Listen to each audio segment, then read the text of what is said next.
avec Louis-Jean. On pourrait appeler ça une chronique sport-spectacle ce matin parce que c'est un géant qui nous a quittés à l'âge de 71 ans, un lutteur très connu, Hulk Hogan, et Louis, des Québécois qui ont eu la chance de se retrouver dans le même ring que Hulk Hogan. Il n'y en a pas des tonnes. Non, et aussi, je dirais, des Canadiens qui ont réussi à battre Hulk Hogan. C'est arrivé, il y en a eu très peu. Je pense qu'il y en a eu un seul. Et on peut lui parler. C'est Jacques Rougeau, l'ancien lutteur qui est avec nous ce matin. Bon matin, M. Rougeau.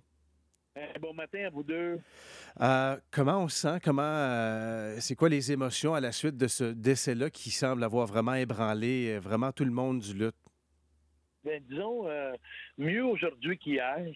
Hier, ça a tombé comme une brique. Et puis, mais aujourd'hui, écoute, ça fait 24 heures que je fais des entrevues nationales, mondiales, et puis on dirait que je me sens comme dans un salon funéraire où, à un moment donné, tu arrêtes de pleurer puis tu commences à te rappeler juste des bons souvenirs.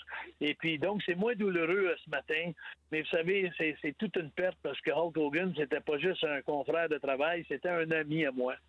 Et puis, on faisait beaucoup de choses ensemble. Puis, même les dernières fois qu'on s'avait rencontrés depuis quelques années, toutes les fois qu'il me voyait, il n'arrêtait pas de me dire comment est-ce qu'il m'aimait. Puis, il me donnait des gros becs sur ses joues. Puis, il me prenait dans ses bras. Puis, fait que c'était... ça m'a touché vraiment hier. Ça m'a frappé fort. Jacques, te souviens-tu de ta première rencontre avec Hulk Hogan? Oui, c'était en Australie quand j'ai commencé à lutter en 1985 avec mon frère Raymond. On a joint la WWF. Vraiment comme Hulk Hogan. Et puis, ça a été incroyable.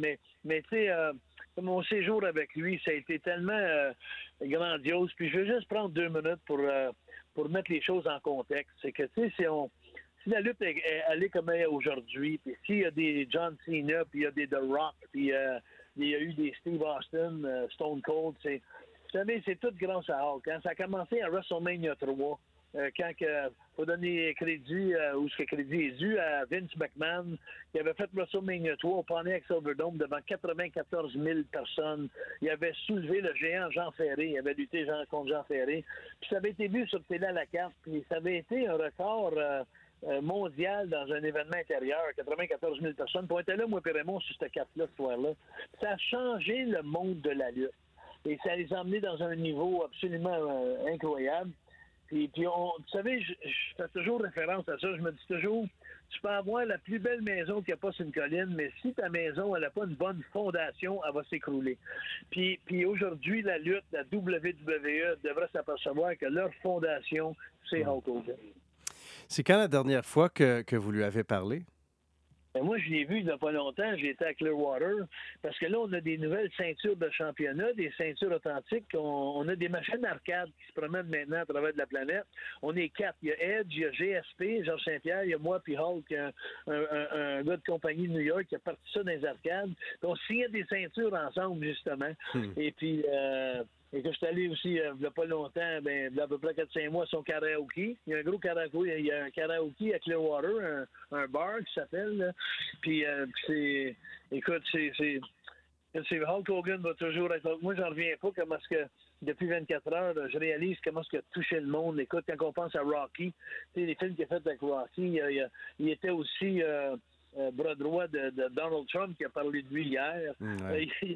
Il était partout, Hulk Hogan. Il était partout. Moi, je me souviens de...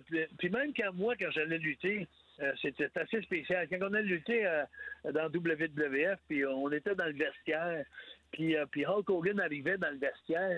J'imagine comment ces joueurs de hockey se sentaient, les jeunes joueurs de hockey, quand Sidney Crosby arrivait dans le vestiaire, ou bien Wayne Gretzky, ou comment est-ce qu'ils se sentaient intimidés. Mais on était intimidés de même par Hulk Hogan.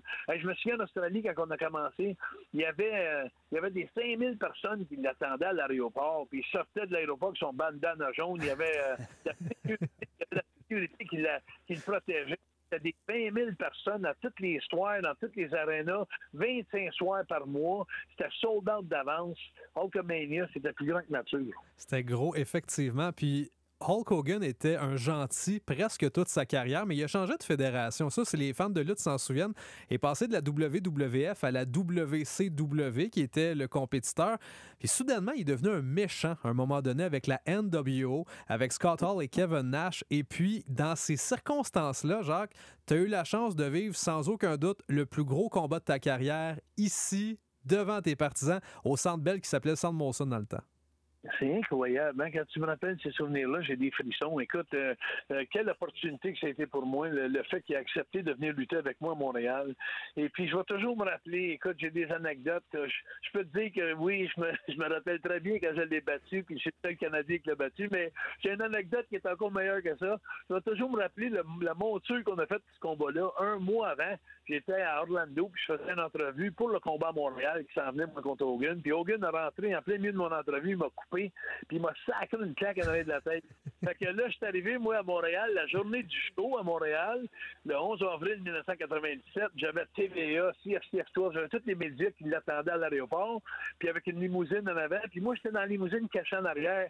Puis quand il est sorti pour venir faire une petite entrevue avant d'embarquer dans la limousine, tous les médias étaient là. Moi, j'ai sorti tranquillement de la limousine en arrière. Je me suis fait tout en arrière de lui, puis j'ai tapé sur l'épaule avec mon doigt, puis quand il s'est reviré, j'ai sacré une claque, puis je l'ai pété une dent. Puis je savais pas que j'avais cassé une dent. Mais ça, là, moi, je vais me rappeler le restant des jours, celle-là. I'm tired of hearing this guy go all over Canada, go back to Quebec, you coward, because you... No, wait a minute! Wait, not here! Wait, no, hold on now, wait a minute! Et c'est ça a été le premier geste avant que vous alliez à l'aéroport. T'as-tu ma claque? Oui, c'est la claque que vous avez reçue. Ouais. Ouais, mais là, t'as-tu la claque que j'ai donnée? Je l'ai vue. Je ne l'ai pas sortie malheureusement, mais je l'ai vue. C'est vrai que c'était... Et j'ai d'ailleurs vu une entrevue par la suite. Là, je pense que j'étais allé le voir en Floride.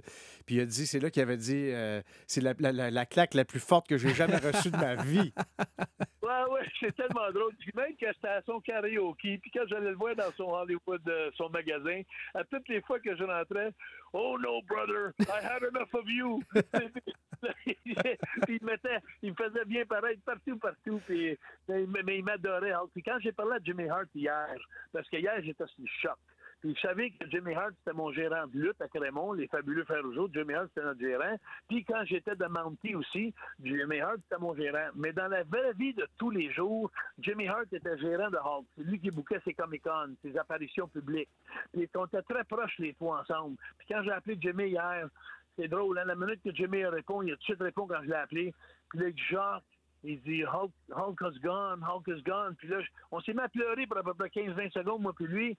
Puis après ça, la prochaine affaire que Jimmy Hart a dit, ça m'a tellement touché. Il m'a dit, Jacques, il says, Hulk loved you so much. He really loved you, brother. He really loved you. Puis je chantais cet amour-là quand on se rencontrait, moi puis Hulk. Il y avait un gros respect pour moi, pour la famille Rougeau. Mais le gros respect est venu, je pense, honnêtement, c'est quand que, vous savez l'histoire, quand je me suis tenu contre les British Bulldogs, il y avait eu de l'intimidation, puis il intimidait tous les lutteurs. Puis quand je me suis tenu, parce que moi, je suis pas un vrai batailleur dans la vie, moi, j'étais un artiste. J'étais un gars qui ressemble à un batailleur. Mon frère Raymond, mon père, c'est des toughs. Moi, j'étais un artiste. Mais quand j'ai été mis dans cette position-là, puis je me suis défendu, j'ai fait face à l'intimidation. Hulk, il m'a toujours après ça admiré, parce que lui aussi, il avait une couple d'amis qui avaient lâché la lutte à cause des Bulldogs et tout ça. Fait que je pense que ça a créé un lien absolument incroyable entre moi et lui. Jacques, on parle du respect qu'il avait pour toi à ce moment-là, puis la famille, la dynastie des Rougeau, mais de battre Hulk Hogan, c'est pas banal parce qu'il acceptait pas souvent de perdre ses combats généralement. Mais peux-tu nous raconter un peu la préparation, tout ce qui était en marge du combat devant les gens ici à Montréal? Parce que je pense pas que tu t'attendais initialement à le battre. Là, tu pensais au contraire que c'est lui qui allait gagner. Non, écoute, ça a été plus qu'une surprise. Écoute, quand on est sorti après que j'ai cassé la dent à l'aéroport, mais quand je suis arrivé, puis je savais pas ce qui se passait ce soir. Ben, je savais ce qui se passait ce soir-là. J'étais pour manger sa grosse descente de la jambe, là. Tu sais, j'étais pour me faire battre. Puis dans ma tête à moi, puis quand je suis arrivé au Centre Molson, j'étais arrivé dans le vestiaire, il y avait Ric Flair, il y avait Lex Luger, il y avait Harlem Heat, il y avait tout Dean Malenko, Eddie Guerrero, tous les gros noms étaient là en dessous de nous autres. Sa carte. Puis à un moment donné, il y a eu un moment de silence dans le vestiaire. Et puis là, Hulk est arrivé, puis d'un bout à l'autre du vestiaire, il dit « Hey, brother, he says, what are we doing tonight? » Tu sais, comme, qu'est-ce qu'on fait à soir? Puis là, j'ai parti à rire, mais tous les boys aussi ont parti à rire en voulant dire, tu sais, c'est tellement drôle qu'ils me demandent à moi, tu sais, qu'est-ce qu'on fait à soir? Tu sais, moi, je sais que je vais manger la botte, puis je vais manger la descente de la jambe, mais le fait qu'il me dit ça, tout le monde part à rire. Puis là, à un moment donné, on arrête de rire tout le monde, puis là, il dit I'm serious, brother. It's your show tonight. He says, what are we doing? Fait que là, je le regarde, je dis, very funny, Hulk. Very, very funny. Là, il dit, I'm serious, brother, I'm serious. Là, t'as commencé à entendre un silence dans le vestiaire. Puis là, finalement, j'ai dit, puis j'étais tellement gêné, j'étais gêné. Là, j'ai dit, well, if you're serious, j'ai dit, donne-moi une volée tout le long du combat, puis à la fin, il m'a fait la prise du petit paquet, m'a surprendre, puis tu sais, je m'a fait une affaire de même. Fait que là, il dit, let's do that, brother. Puis quand on est sorti dans l'arène, c'est pas ça qu'il a fait pantoute. Il m'a fait paraître la moitié du combat comme un champion. Puis après ça, il m'a laissé le battre à la fin. Puis j'oublierai jamais ça parce qu'à partir de cette journée-là, ma notoriété dans la lutte mondialement a changé. Parce que comme tu dis, il y a juste une poignée de la main qui l'ont battu clean. Il n'y a pas de table, pas de chaise, pas d'interférence. Il n'y en a même pas sur une main un nombre dans toute sa carrière. Puis à partir de ce moment-là, je me suis fait un nom incroyable. Puis ça a changé ma vie. La lutte, c'est devenu quelque chose de global, c'est international, c'est gros, c'est un énorme spectacle, ça fait beaucoup, beaucoup d'argent. Est-ce qu'il a reçu la notoriété qu'il mérite? Ben écoute, je vais être bien franc avec toi, puis je l'ai dit depuis 24 heures sur toutes les entrevues.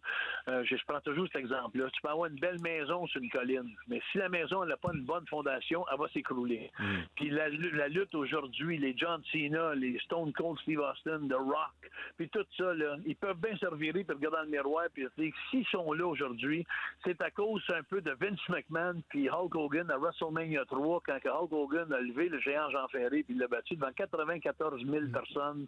Pour la première fois qu'il voyait une foule de même, un record intérieur de n'importe quel édifice, vu sur pay-per-view à la carte, il a emmené la lutte à un niveau plus haut que ça n'a jamais pu penser que ça irait. Puis c'est à partir de là que la lutte est venue, si tu veux. Alors moi, je dis que tout le monde, autant les lutteurs, les amateurs de lutte, on doit dire un gros merci à Hulk Hogan.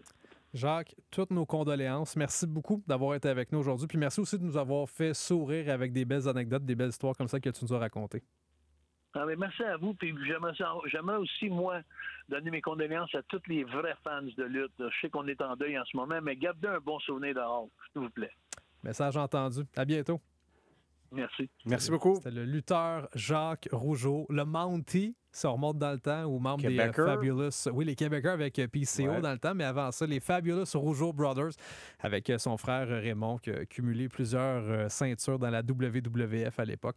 Mais vraiment, c'est gros. Puis c'est un personnage controversé, puisqu'il y a des messages de gens qui nous parlent de oui, c'est vrai, son appui à Trump, ça n'est jamais caché. C'est un MAGA pur et dur, mais ça fait partie du personnage puis de l'ensemble de l'œuvre et de ce qu'il était. Puis c'est pour ça qu'on en parlait autant. Mais c'est un homme aussi à grand cœur parce qu'il avait l'air tough et tout ça, mais d'entendre le respect qu'il vouait à Jacques Rougeau, à la famille Rougeau, aussi à tout le travail qu'ils ont fait pour bâtir leur carrière. Je trouve ça extraordinaire. Merci beaucoup, Louis.